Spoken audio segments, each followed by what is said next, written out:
এসব বাজে কথা বলার জায়গা পাওনি না? মাঝি উত্তরে কিছু বলল না, মৃদু হাসল। আকাশে মলিন চাঁদ দেখা দিতেই সেই খয়াটে আলোয় জলে যেন কাদের নড়াচড়া টের পেলেন অচিন্তবাবু। জলের দিকে তাকাতেই হাড়হীন হয়ে গেল তার। হিম হরা। অচিন্তবাবু ঘাটে এসে দেখলেন একটি মাত্র ছিপনৌকা বাঁধা আছে। সুন্দরবন সংলগ্ন অঞ্চলে পরিবহনের প্রধান মাধ্যম এই নৌকাই। কুপি জ্বলছে। কালো রাতের বুক চিরে টিমটিমে জোনাকির মতো কোনো রকমে জেগে আছে ম্লান হলুদ আলো। আজ নদী পার না করলেই নয়। ভাঙাচোরা সিঁড়িতে সাবধানে পা ফেলে নৌকোর কাছে নেমে অচিন্তবাবু একটু গলা তুলে জিজ্ঞাসা করলেন, কেউ আছো? কোনো সাড়া নেই। উপায়ন্তর না দেখে আবার গলা তুলে শুধলেন, বলি কেউ আছো? ছইয়ের ভেতর থেকে আড়মোড়া ভেঙে এক বৃদ্ধ লোক বেরিয়ে এলো। পরনে শতচ্ছিন্ন স্যান্ডো গেঞ্জি, ময়লা লুঙ্গি। লুঙ্গিটা নতুন অবস্থায় সম্ভবত নীল ছিল, এখন কালো হয়ে গেছে। খুনখুনে গলায় জিজ্ঞেস করল, বলেন বাবু, যাবে নাকি? এত রাতে? চলো, যা বকশিস লাগে দেব। 50 টাকা এক্সট্রা দিতে হবে বাবু। অচিন্তবাবু রাজি হয়ে গেলেন। রাতে যে যেতে রাজি হয়েছে এই না কত। হ্যাঁ ঠিক আছে, চলো।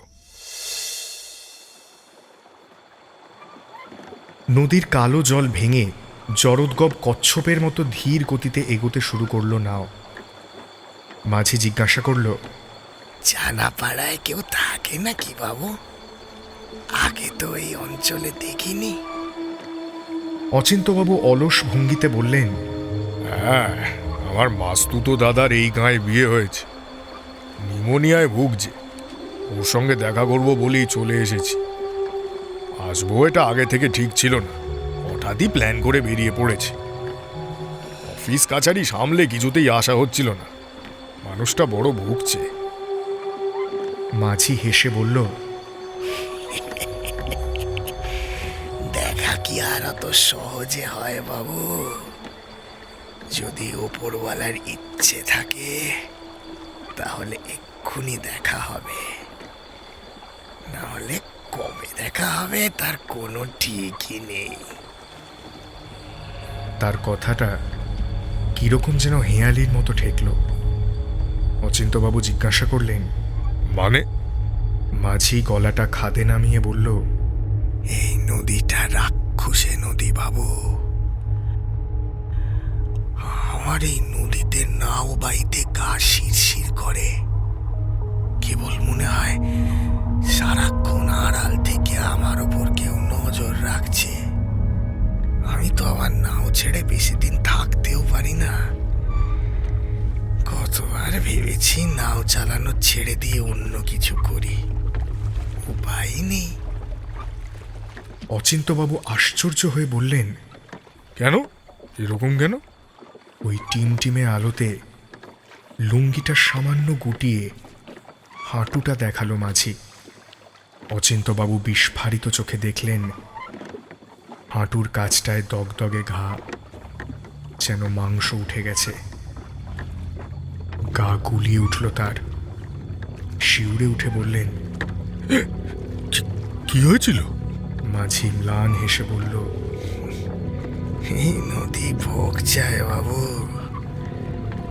বছর বছর বন্যা হয়ে বহু লোককে খায়, আর বর্ষা বাদে অন্য সময় যখন খাওয়ার জোটে না, তখন নদীকে ভোগ দিতে হয়। না পারলে আমাদের এরকম করেই শাস্তি দেয়। এই নদীর খিদে বড় রাক্ষসে বাবু। তার খিদে বড় সহজে মেটে না।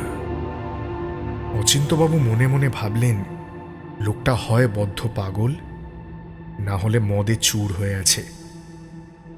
না হলে এসব আজগুবি গপ্প কেউ ফাঁদতে পারে? নিশ্চয়ই পায়ে কোনোভাবে আঘাত লেগেছিল, তাকে কেন্দ্র করে এসব মন গড়া বাতেলা শুরু করেছে। তিনি এবার একটু কড়া গলায় বললেন, এসব বাজে কথা বলার জায়গা পাওনি না? মাঝি উত্তরে কিছু বলল না, মৃদু হাসল। আকাশে মলিন চাঁদ দেখা দিতেই সেই খয়াটে আলোয় জলে যেন কাদের নড়াচড়া টের পেলেন অচিন্তবাবু। জলের দিকে তাকাতেই হাড় হিম হয়ে গেল তার। নৌকাকে বেষ্টন করে ঘুরপাক খাচ্ছে কতগুলো বৃহদাকার কুমির। তাদের উদ্যত দাঁতে ঝিকিয়ে উঠছে ক্ষুধা। সামনে মাঝির দিকে তাকাতেই তাঁর হৃৎকম্প হল। কোথায় সেই শীর্ণকায় দুর্বল মাল্লা? বরং এ যেন সাক্ষাৎ যমদূত। দাঁড়টা তুলে হিসহিসে গলায় মাঝি অচিন্তবাবুকে বলল, বলেছিলাম না বাবু, এই নদীর রাক্ষসে খিদে না মিটালে নদী আমাকে দিয়ে তার ভোগ মেটাবে। ক্ষমা করবেন বাবু, আজ আপনাকে ভোগ দিলাম।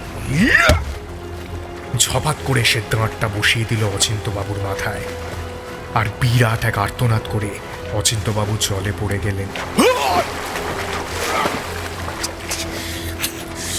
খানিকক্ষণ ছটফট, তারপর জল স্থির হয়ে গেল। চাঁদের আলোয় দেখা গেল সেই কালচে জল ধীরে ধীরে গাঢ় লালের দিকে এগিয়ে যাচ্ছে। যাক, আজ রাতের মতো নদীর খিদে মিটল।